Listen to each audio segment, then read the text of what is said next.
नमस्कार, स्वदेश न्यूज देख रहे हैं आप। मैं हूं आपके साथ ऋषभ सोनी और लेकर आया हूं छत्तीसगढ़ की खास डिबेट। आजादी के बाद भी देश में जमींदारी, शोषण और सामाजिक असमानता बनी रही। इसी के विरोध में माओवादी विचारधारा का जन्म हुआ था, लेकिन वक्त के साथ ये विचारधारा अपने मूल मकसद से भटक गई और अब क्रूरता का रूप ले चुकी है। जो नक्सलवाद कभी असमानता मिटाने के लिए शुरू हुआ था, वहीं आज समाज सेवियों और शिक्षा दूतों की हत्या कर रहा है। बीजापुर में शिक्षा दूत की हत्या इसकी ताजा मिसाल है। इस घटना के बाद न केवल माओवाद खत्म करने की चुनौती पर सवाल खड़े हुए हैं, बल्कि शिक्षा दूतों की सुरक्षा पर भी गंभीर बहस शुरू हो चुकी है। बीते दिनों बीजापुर और सुकमा जिले से 2 शिक्षा दूतों की नक्सलियों ने बेरहमी से हत्या कर दी। गंगालूर थाना क्षेत्र के तोड़का गांव में शिक्षा दूत कल्लू ताती की हत्या ताजा घटना है। आंकड़ों पर गौर करें तो स्कूलों के पुनः संचालन के बाद सिर्फ बीजापुर में ही 5 शिक्षा दूतों की हत्या हो चुकी है, जबकि बीजापुर और सुकमा मिलाकर अब तक 9 शिक्षा दूतों की जान नक्सलियों ने ले ली। अब सबसे बड़ा सवाल यह है कि शिक्षा की अलख जगाने वाले इन युवाओं की सुरक्षा कैसे सुनिश्चित होगी। वहीं शिक्षा दूतों की हत्या का मामला अब सूबे की राजनीति में भी तूल पकड़ रहा है। भाजपा प्रदेश अध्यक्ष किरण सिंहदेव ने कांग्रेस पर तीखे हमले किए। कहा, तत्कालीन कांग्रेस सरकार ने प्रदेश को अपराध का गढ़ बना दिया था, लेकिन कांग्रेस का कहना है कि अगर नक्सल समस्या वाकई खत्म हो गई है तो आज शिक्षा दूतों की हत्या नहीं होती। कांग्रेस ने याद दिलाया कि बीजेपी के 15 साल के शासन में भी बड़ी नक्सली घटनाएं हुई और मौजूदा सरकार के दावे पूरी तरह से खोखले साबित हो रहे हैं। प्रदेश और प्रदेश की राजनीति में नक्सलवाद पर सत्ता पक्ष और विपक्ष के बीच तीखी नोकझोंक बखूबी देखने को मिल रही है। लेकिन आज जो चिंता सता रही है वो ये है कि अशिक्षा के अंधकार मिटाने वाले, मासूम बच्चों का भविष्य संवारने वाले, सुनहरे भविष्य की नींव रखने वाले इन शिक्षा दूतों की सुरक्षा आज अधर में क्यों है। भला अंतिम और पिछड़े सुदूर अंचलों तक शिक्षा कैसे पहुंचेगी। हाथों में बंदूक की जगह कलम का सपना भला कैसे पूरा होगा। ऐसे ही सवालों के जवाब आज खंगालेंगे। हमारे साथ कुछ मेहमान जुड़ेंगे, लेकिन उससे पहले कुछ बयान सुनिए।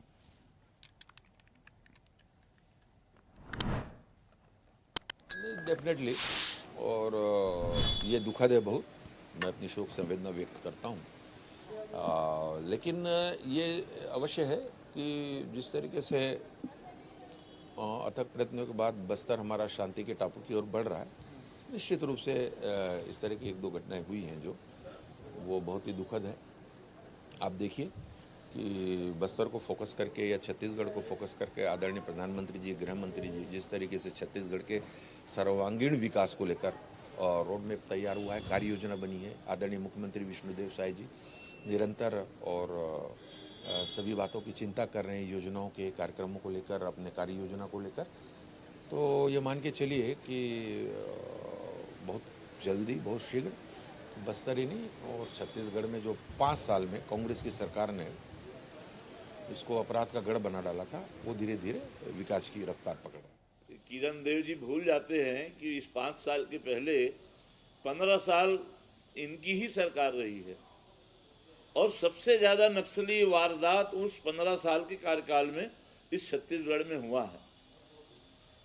ये लोग हमेशा झूठ बोलो, जनता को गुमराह करो, इसी नीति पर भारतीय जनता पार्टी के नेतागण कार्य करते रहे हैं। आज भी, अभी भी ये लोग बड़े बड़े दावा कर रहे हैं कि नक्सलियों पर हम लोगों ने नियंत्रण पा लिया है, बस्तर अब नक्सल मुक्त हो गया है, छत्तीसगढ़ अब नक्सल मुक्त हो गया है। लगातार घटना हो रही। शिक्षा दूत की हत्या क्या बताता है? आज लगातार हमारे इन युवकों की हत्या हुई है। यदि नक्सल समस्या हल हो गई होती तो ये हत्याएं क्यों होती शिक्षा दूतों की? वही अपने आप में सरकार के दावों का खोखलापन साबित करती है। तो शिक्षा दूतों की हत्या हो रही है। बीजेपी का दावा है कि लाल आतंक जड़ से खत्म कर दिया जा रहा है और लक्ष्य भी डिसाइड था कि मार्च 2026 तक लाल आतंक जड़ से खत्म कर दिया जाएगा। लेकिन शिक्षा दूतों की हत्या यह बताती है कि आज भी प्रदेश में नक्सलवाद कायम है और इसका डर अक्सर लोगों को सता रहा है। कांग्रेस आरोप लगा रही है कि यह कैसा लाल आतंक का खात्मा है। इस पर आज हम बहस करेंगे। हमारे साथ कुछ मेहमान जुड़ रहे हैं। बीजेपी का पक्ष रखने के लिए हमारे साथ आलोक सोनी है। आलोक जी, बहुत स्वागत। कांग्रेस की तरफ से अभय नारायण हमारे साथ हैं। सर, बहुत स्वागत आपका। और वरिष्ठ पत्रकार बप्पी राय हमारे साथ हैं। सर, आपका भी बहुत बहुत स्वागत। और इस चर्चा की शुरुआत अभय जी आपसे ही करता हूं। इससे पहले हमने देखा किस तरीके से नक्सली जो हैं वो रोड को तोड़ दिया करते थे, बुलडोजरों में आग लगा दिया करते थे, इंजीनियर्स वहां पर ठेकेदार जो हुआ करते थे उन्हें किडनैप कर लिया करते, कईयों की तो हत्या भी हो गई। और अब जब बीजेपी ने एक लक्ष्य निर्धारित किया है मार्च 2026 तक लाल आतंक पूरे तरीके से खत्म हो जाएगा, बल्कि उससे पहले ही खत्म हो जाएगा, लेकिन शिक्षा दूतों की हत्या यह बता रही है कि नक्सलवाद अब भी चरम पर है। जी, सबसे पहले मैं उन तमाम शिक्षा दूतों को जिनकी कायराना हरकत करते हुए नक्सलियों ने हिंसा के माध्यम से हत्या की है, उनको श्रद्धांजलि अर्पित करता हूं और ऐसी घटना की घोर निंदा करता हूं। लोकतंत्र में हिंसा का कोई स्थान नहीं है। हिंसा चाहे कोई करे, हिंसा का स्थान लोकतंत्र में और हमारे संविधान में बिल्कुल नहीं। अब रही बात भारतीय जनता पार्टी की दावे की, रही बात शिक्षा दूतों की हत्या की, रही बात नक्सलियों के सफाए की, 2 साल इस सरकार को होने जा रहे हैं। 1 नवंबर को माननीय प्रधानमंत्री जी 2 साल पूरे होने पर राज्योत्सव मनाने के लिए छत्तीसगढ़ आएंगे, ये निमंत्रण वर्तमान सरकार और रमन सिंह जी वर्तमान विधानसभा से देकर आए। उस दिन बड़ी बड़ी बातें होंगी कि हमने नक्सलियों की सफाया कर दिया, हमने नक्सल मुक्त करने का वादा किया था, कर दिया। आज स्थिति क्या है? आप जंगल में जाके, कंदराओं में घुस के, पहाड़ों पर चढ़कर सेना के जवानों के बल पर, एसपीओ, एसपीजी, जो भी वहां के DRG, Bastar fighter, Chhattisgarh police और सशस्त्र सेना के जवानों की बल पर जो आपने वहां नक्सलियों का सफाया करने का दावा किया, अब नक्सली तो गांव में घुस गए, अब तो स्कूलों में घुस गए और शिक्षा दूतों को गांव के अंदर, स्कूल के अंदर मार रहे हैं। ये क्या है? आप तो जंगल में खोज के मार रहे हैं ना, वो तो आबादी के अंदर आके मार रहे हैं। कहाँ है आपका LIB, कहाँ है आपकी IB, कहाँ आपकी इनपुट संस्थाएं? क्यों उस मेहनत पे पानी फेरने का काम ये सरकार कर रही है?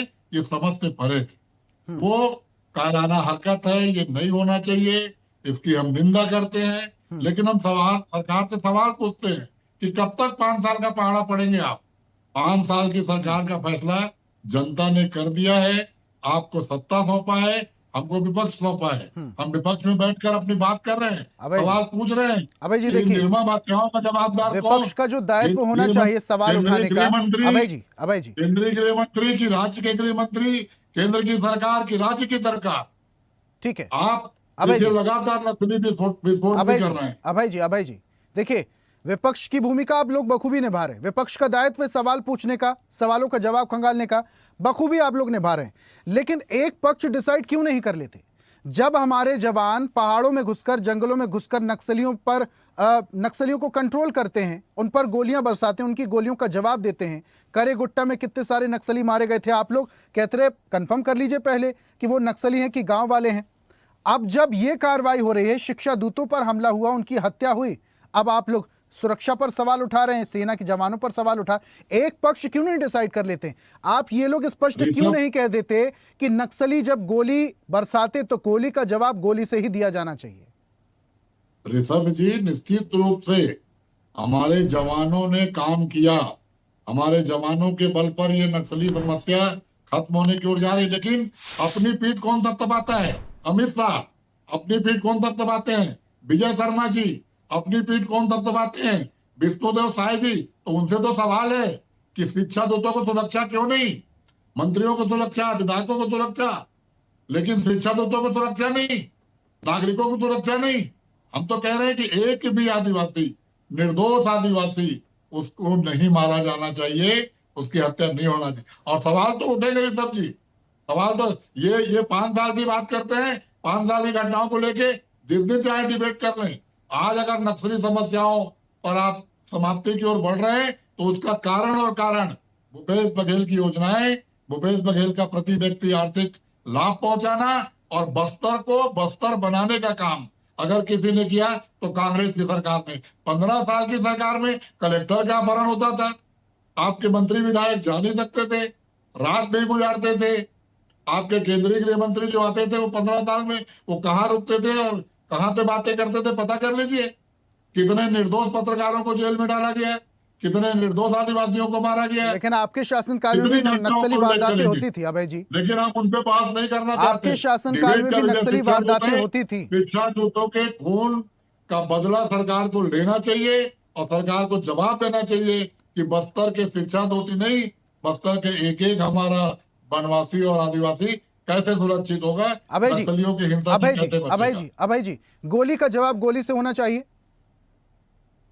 देखिए, ये लोकतंत्र है, बहुत सी बातें संवाद से भी होती हैं, लेकिन जहां आवश्यक है वहां ऑपरेशन सिंदूर भी हम करते हैं, वहां अबूझमाड़ में घुल के नक्सलियों को पहाड़ पे चढ़ के मारते हैं। जहां आवश्यक वहां करना चाहिए, लेकिन संवाद की स्थिति भी बनाए, शिक्षा सुरक्षा की दूतों की स्थिति भी हत्या हो रही बनाए। है अभय जी, शिक्षा दूतों की हत्या हो रही, संवाद की कोई गुंजाइश है? हत्या के लिए जवाबदार कौन? हत्या के लिए जवाबदार संवाद कौन? के लिए गुंजाइश है सरकार सुरक्षा में अभय से। जी, संवाद के लिए कोई गुंजाइश है? ये तो सरकार का काम है कि गोली चलाना है कि संवाद करना है।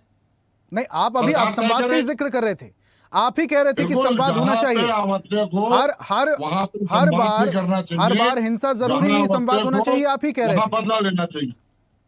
ठीक है, आप आलोक बदला जी, लेने की नीति आपने आता बनाई, हूं। वो भी बदला ले रहे हैं। ठीक है, निरीह लोगों को मार रहे हैं, निहत्थे लोगों को मार रहे हैं। ठीक है, आपने तो गोली चलाई ना, ठीक है, गोली आलोक का जी, जवाब गोली से तो मिल रहा है। आता हूं, वापस आऊंगा आपके पास। आलोक जी, पूरी बात आप अभय जी की सुन रहे थे। शिक्षा के दावे करते हैं आप लोग, सुरक्षा के दावे करते हैं आप लोग। ये बहुत अच्छी नीति थी कि जो जंगल के जानकार लोग हैं उन्हें शिक्षा दूत बना दिया जाए, और जहां पर शिक्षा कोसों दूर है वहां पर उन्हें पहुंचाया जाए, वहां के भविष्य, नौनिहालों का भविष्य संवारा जाए, उन्हें शिक्षा दी जाए। बहुत अच्छी योजना थी, इसका स्वागत किया जाना चाहिए। लेकिन अब शिक्षा दूतों की जान पर बनाई है। आप लोग दावा करते हैं मार्च 2026 लाल आतंक जड़ से खत्म। यहां पर तस्वीरें कुछ आ रहे हैं, 9 शिक्षा दूतों की हत्या हो गई। साहब, कौन जिम्मेदार है? आलोक जी, आपका माइक म्यूट है, उसे अनम्यूट कीजिए। ऋषभ जी, आपको, आपके सभी दर्शकों को और साथ ही प्रवक्ता वरिष्ठ पत्रकार जी को मेरा नमस्कार। देखिए, आज इस वक्त जिस मुकाम पर यदि हम आज खड़े हैं प्रदेश में नक्सलवाद की समस्या को लेकर के, इस पे आज कोई भी, मैं कहता हूं किसी भी राजनीतिक पार्टी को राजनीतिक रोटी सेकने वाला काम तो नहीं करना चाहिए। दूसरी बात, ये संकल्प आज बार बार अमित शाह जी का नाम प्रवक्ता जी ले रहे थे बार बार, तो ये संकल्प जो है ये आदरणीय गृह मंत्री अमित शाह जी का ही है कि मार्च 2026 के पहले हमें बस्तर को नक्सल मुक्त करना है। और आपने पिछले 1.5 वर्षों में भारतीय जनता पार्टी की सरकार आने के बाद किस तरह से ऑपरेशन हुए हैं और अभी भी ऑपरेशन चल रहे हैं, इतनी बीहड़ अबूझमाड़ में, इतने बीहड़ जंगलों में, महाराष्ट्र के बॉर्डर कह लें या फिर आंध्रा बॉर्डर कह लें या छत्तीसगढ़ में, लगातार ऑपरेशन जो है वो जवान जो है हमारे वीर जवान वो ऑपरेशन को अंजाम दे रहे हैं। लगातार नक्सली मुठभेड़ की खबरें आ रही है, लगातार हमारे जो साथी भाई है कुछ घायल और शहीद भी हो रहे हैं। और यही स्थिति जो है आज नक्सलियों के चूंकि पैर जो है अब वो उखड़ने को है। आपने पहले जब खबरें बनती थी आप देखे होंगे कि नक्सली जो है, जो बातें आप कर रहे थे, मैं उस बात को भी सुना था कि पहले वो गाड़ी जला देते थे, पहले ठेकेदारों को अगवा कर लेते थे, इन लोगों को मारते थे या सुरक्षा बलों के ऊपर हमला करते थे। लेकिन आज नक्सली जिस जो विचारधारा के साथ में बस्ता में बैठे थे, उस विचारधारा के उलट यदि वो आम जन पर हमला कर रहे हैं, तो ये दर्शा रहा है कि कितनी खराब स्थिति और कितनी कायरता वाली स्थिति में इस वक्त नक्सलवाद जो है वो है और नक्सली इस वक्त पहुंच चुके हैं। ये कायराना हरकत ही है कि आप शिक्षा दूतों को जो वहां बस्तर की प्रगति, बस्तर के नौनिहालों को शिक्षित करके बस्तर को समान विचारधारा और कहना चाहिए कि देश के साथ, अन्य प्रदेश के साथ कंधा से आलोक कंधा जी, मिला शिक्षा सके, दूतों उस की स्थिति को सुरक्षा की लेकर के जा जिम्मेदारी रहे हैं। किसकी है? बिल्कुल सरकार की है, इसमें कोई दुमत सुरक्षित नहीं है शिक्षा दूत? सरकार केवल शिक्षा दूत नहीं, बस्तर क्षेत्र में, पूरे छत्तीसगढ़ प्रदेश में हर आम नागरिक व्यक्ति, हर उस व्यक्ति की जिम्मेदारी सुरक्षा की जो है वो सरकार की है। लेकिन आज भी आदिवासियों जिस को तरह नक्सली किडनैप कर लेते हैं, मुखबिरी की जानकारी हो या नहीं हो, उन पर गोलियां चला देते हैं, उनकी हत्या कर देते हैं। 9 शिक्षा दूतों को अभी मार दिया गया। शिक्षा दूत डरे हुए हैं। क्या इस डर के साये में वो बच्चों को शिक्षा दे पाएंगे? क्या इस डर के साये में बच्चों के हाथ में वो कलम थमा पाएंगे? ऋषभ जी, शिक्षा दूत जितने डरे हुए हैं उससे मैं ज्यादा कहता हूं वो नक्सली कमजोर और डरे हुए हैं जो इस तरह की कायराना हरकत को जो है वो अंजाम दे रहे हैं। लेकिन और आलोक बार-बार जी, मैं एक इस बात को नक्सली को दोहरा रहा गोली हूं लग जाए कि उतना यदि फर्क हम नहीं पड़ेगा। आलोक जी, बखूबी आप भी जानते हैं, 1, 2, 3, 5 जी बिल्कुल नक्सलियों को गोली लग जाए उतना फर्क नहीं पड़ेगा, लेकिन एक शिक्षा दूत किडनैप भी अगर होता है, एक गोली भी लगती है, बहुत फर्क जी पड़ेगा। बिल्कुल फर्क पड़ेगा। उन सैकड़ों मासूम बच्चे जिनके भविष्य के वो शिक्षा देने वाले थे, दीक्षा देने वाले थे, उनका भविष्य थे, उनको यदि कुछ हो रहा है तो ये जाहिर सी बात है कि ये बहुत प्रभावी। लेकिन नक्सलियों की सोच और नक्सलियों की कायराना हरकत यही है, वो चाहते हैं वो किस तरह से सरकार को जो है वो रोका जा सके। जब उनकी कायराना हरकतें सेना के जवानों के खिलाफ नहीं चल सकी, तब उन्होंने इस तरह की, आपने देखा होगा अभी कुछ समय 15 अगस्त के समय की बात है, ऐसे ऐसे जगहों में तिरंगा फहराया गया, ऐसे ऐसे जगहों में जहां पर मैं कभी तिरंगा देखा नहीं जाता था, और एक उसमें भी एक ऐसे व्यक्ति को मौत के घाट उतारा गया जिन्होंने नक्सली मॉन्यूमेंट्स पे जाकर के तिरंगा फहराया। ये दर्शा रहा है कि किस तरह से नक्सली जो है भयभीत है, और अब जो है ये अंतिम प्रयास और अंतिम लड़ाई की ओर है ये जो नक्सल ऑपरेशन है। और अब बहुत जल्द बस्तर जो है वो नक्सल मुक्त होगा। और ये जो तमाम प्रयास नक्सली कर रहे हैं, मैं समझता हूं कि यहां पर मैं कांग्रेस को जो है पक्ष विपक्ष ना देख करके, किसी अन्य पार्टी का ना होकर के, एक मंच से और एक स्वर में जो है वो नक्सलियों के खिलाफ आवाज उठाना चाहिए, नक्सलियों के खिलाफ बात करनी चाहिए, और ये कहना चाहिए कि चाहे वो लाख जतन लाख कोशिश कर ले, लेकिन हम नक्सलवाद को खत्म करने के लिए प्रदेश की सरकार के साथ खड़े हुए हैं, और इस तरह की किसी भी घटना की, चलिए ठीक है आलोक जी, नक्सलियों की बौखलाहट दिखाई देती है, जो आप कह रहे हैं कि शिक्षा दूतों की उन्होंने हत्या की, ये नक्सलियों की बौखलाहट दिखाई देती है, लेकिन जिम्मेदारी भी आपकी है। और अगर शिक्षा दूतों की हत्या की जा रही तो आप फिर कैसे बोल सकते हैं, कैसे दावा कर रहे हैं कि लाल आतंक जड़ से खत्म कर दिया जाएगा? मार्च 2026 तो साहब बहुत दूर है। अभी आऊंगा वापस से आपके पास। वरिष्ठ पत्रकार भी हमारे साथ हैं, बप्पी राय जी। बप्पी राय जी, दोनों प्रवक्ताओं की बातें आप सुन रहे थे, लेकिन सवाल यहां पर शिक्षा के जो दूत हैं उनकी सुरक्षा का है। शिक्षा दूत सुरक्षित नहीं है। वो शिक्षा दूत जो जंगलों में जाते हैं, बीहड़ों में जाते हैं, बच्चों को शिक्षा दे रहे हैं, उनकी जान पर बनाई है। क्या इस डर के साये में वो शिक्षा दे पाएंगे? और उनकी सुरक्षा की जिम्मेदारी सरकार की है, तो क्या सरकार उनकी सुरक्षा करने में नाकाम है? सबसे पहले हम लोगों को शिक्षा दूत क्या है और शिक्षा दूत किस प्रकार के और कहाँ रहते, ये समझना पड़ेगा। अबुझमाड़, बीजापुर, सुकमा, इन इलाकों में, अंदरूनी इलाकों में जहाँ पे शिक्षक तो पदस्थ है लेकिन जाते नहीं है, ऐसे इलाकों में स्थानीय प्रशासन के द्वारा एक शिक्षा दूतों की तैनाती की गई है, जो कि उन्हीं गांव में रहते हैं। महज 10,000 रुपया की तनख्वाह पे वे वहाँ पे जीवन निर्वाहन कर रहे हैं और साथ ही साथ पूरे शिक्षकों का अध्ययन करवा रहे हैं। आप रही बात वर्तमान समय में जो लगातार शिक्षा दूतों की हत्या हो रही है, मैं आपको नक्सलियों की रणनीति समझनी पड़ेगी। वाकई में इस समय इस दौर में सुरक्षा बल काफी ज्यादा हावी है माओवादियों के। लगातार जो सुरक्षा बल को लगातार सफलता मिल रही है। ऐसे समय में नक्सली अपनी रणनीतियों को चेंज कर देते हैं। न कि सिर्फ शिक्षा दूत, छोटे छोटे जनप्रतिनिधि, छोटे छोटे ग्रामीण, इन प्रकार के लोगों की हत्या करके वो अपनी उपस्थिति लगातार दर्ज करा रहे हैं। ये नक्सलियों की रणनीति होती है कि लगातार हम अपनी उपस्थिति दर्ज कराए। बड़े जो नेता है, बड़े कैडर के जो नेता है, वे तो सुरक्षित इलाकों में निकल गए, लेकिन जो छोटे छोटे संगम सदस्य होते हैं, जल मिलिशिया होते हैं, उनको निर्देशित कर दिया जाता है कि अपनी उपस्थिति लगातार बनाए रहे। शिक्षा दूत उन गाँव में मौजूद है। अबुझमाड़ की अगर बात किया जाए, अबुझमाड़ के अधिकांश इलाकों में, नारायणपुर के अंदरूनी इलाकों में शिक्षक जाते ही नहीं है। अभी मैं 2 दिन पहले बस्तर के फरजबेड़ा में कवरेज करने गया। इस शिक्षा सत्र स्टार्ट हुए लगभग 4 माह हो गए, महज 2 दिन गए। ऐसी स्थिति में वहाँ पे शिक्षा दूत अपनी वहाँ पे मौजूद उस गांव में मौजूद रहते, वो अपनी पढ़ाई करवा रहे। उनको दोनों पक्षों को लेकर चलना पड़ता। काफी दर्दनाक स्थिति है। न किसी शिक्षा दूत, छोटे छोटे जनप्रतिनिधि, चाहे बीजेपी के हो, चाहे कांग्रेस के हो, या फिर सरपंच हो, सचिव हो, जो भी नक्सलियों की आंखों में खटकते हैं, उनकी हत्या कर रहे। तो कहीं ना कहीं माओवादी अपनी स्ट्रेटेजी, अपनी रणनीतिक रूप से अपने आप को लगातार अपनी उपस्थिति दर्ज करवा रहे हैं। अच्छा बप्पी जी, माफ कीजिएगा मैं बीच में टोक रहा हूं, लेकिन जो शिक्षा दूत हैं वो ये कह रहे हैं कि नक्सली कहते हैं कि हम मुखबिर हैं और मुखबिरी की शक में हमें मारा जा रहा है, हत्या कर दी जा रही है। इसके पीछे क्या तर्क है? क्या नक्सली बौखलाए हुए हैं, कोई उन्हें नहीं मिल रहा अपनी उपस्थिति दर्ज कराने के लिए, हत्या कर दे रहे हैं दबदबा बनाने के लिए? जी बिल्कुल यही है। देखिए गांव में एक चीज आप गौर कीजिएगा, गांव में किस प्रकार के लोगों की हत्या होती है। जो एक्टिव है गांव में, जो प्रधानी करते हैं गांव में, जो ज्यादा जागरूक होते हैं, गांव में जो ज्यादा सक्रिय होते हैं, शहरों में आके चर्चा करते हैं, ऐसे लोगों की हत्या अक्सर माओवादियों को करते हैं। और उनको ये लगता है कि ये जो है पुलिस प्रशासन के साथ मिले हुए, जबकि ऐसा नहीं है। इन दूतों का पुलिस प्रशासन से कोई लेना देना नहीं है। वे अपने बच्चों को शिक्षा दिलाने के लिए, अपनी क्षेत्र के बच्चों को शिक्षा देने के लिए अपनी जो पूरी उपस्थिति, अपनी पूरी एनर्जी देते हैं। लेकिन माओवादियों को, जो माओवादी में जो छोटे खेडर होते हैं वो कौन है?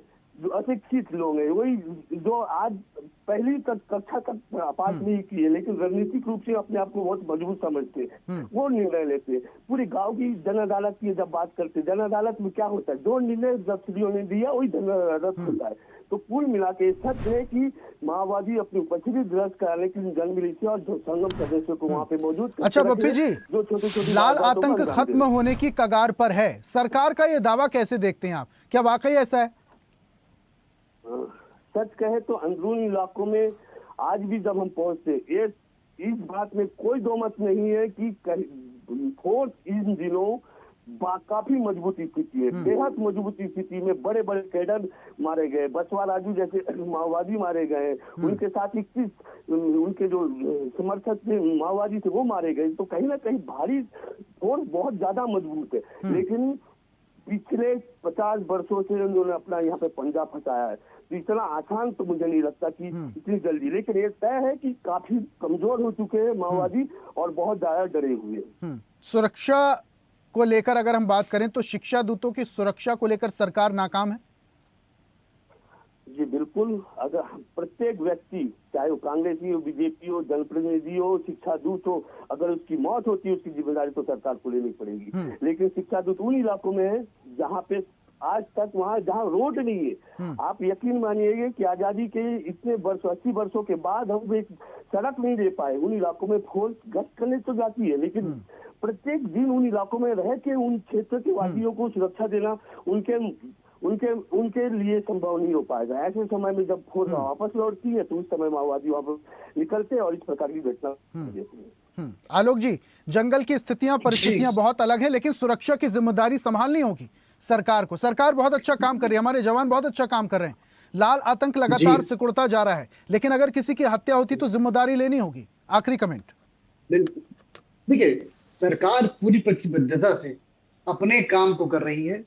जहां तक सुरक्षा को लेकर के है, बस्तर में रहने वाले उन तमाम जनप्रतिनिधियों को और उन तमाम शिक्षा दूतों को जो सरकार के साथ कंधा से कंधा मिला करके चल रहे हैं, ये वही लोग हैं, ये वही आम व्यक्ति है जिन्होंने इतनी वारदातें देखी है, इतने हत्याएं देखी है, इतने मारकाट और इतना खून खराबा देखा है। मैं समझता हूँ नक्सलों की इस कायराना हरकत से बस्तर का कोई भी व्यक्ति जो है वो डरने वाला नहीं है। वो इस वक्त सरकार के साथ, फोर्स के साथ उठ खड़ा हुआ है और वो बहुत जल्द सरकार जो जनता सरकार के साथ है, जवानों के साथ है। अभय जी, लास्ट कमेंट, 20 सेकंड। निश्चित रूप से लाल आतंक को खत्म करना है तो जनता के साथ खड़ा होगा, सुरक्षा देना होगा, जनता को विश्वास दिलाना होगा कि आपके साथ सरकार खड़ी है। और इसी का जहां पे सुरक्षा में चूक होती है, जहां गुप्त सूचनाओं में चूक होती है, उसका फायदा उठाकर नक्सली आभास कराते हैं कि हम जिंदा हैं। 50 वर्षों का उनका राज अगर एक साथ समाप्त हो रहा है तो कहीं न कहीं जड़े। लेकिन अभय जी, ये जो हरकतें नक्सली कर रहे हैं, कहीं ना कहीं उनकी बौखलाहट भी दिखाई देती है और बहुत ज्यादा बौखलाए हुए, इसलिए निहत्थे और कमजोर लोगों पर ये, उसके बाद इसीलिए कमजोर लोगों पर ये अत्याचार कर रहे हैं। ये नक्सलियों की बौखलाहट है। बहुत शुक्रिया अभय जी हमारे साथ जुड़ने के लिए। आलोक जी, बहुत शुक्रिया आपका भी। बप्पी जी, आपको भी बहुत बहुत शुक्रिया हमारे साथ जुड़ने के लिए, अपने तर्क रखने के लिए और चर्चा में शामिल होने के लिए। आज हम बात कर रहे थे नक्सलियों की करतूतों की, जिससे हमारे शिक्षा दूत परेशान हैं, उनकी हत्या की जा रही है और नक्सली कहते हैं कि ये शिक्षा दूत मुखबिरी का काम करते हैं। अब इसकी जिम्मेदारी सरकार कैसे लेगी? इन नक्सलियों को ठिकाने सरकार और जवान कैसे लगाते हैं, ये आने वाला वक्त बताएगा। आज की खास पेशकश में फिलहाल इतना ही। देखते रहिए स्वदेश न्यूज, सबसे पहले देश। और ऐसी ही ताजा खबरों के लिए लाइक, फॉलो और यूट्यूब पर सब्सक्राइब कर बेल आइकन जरूर दबाइए और हर अपडेट के लिए विजिट कीजिए swedeshlive.com।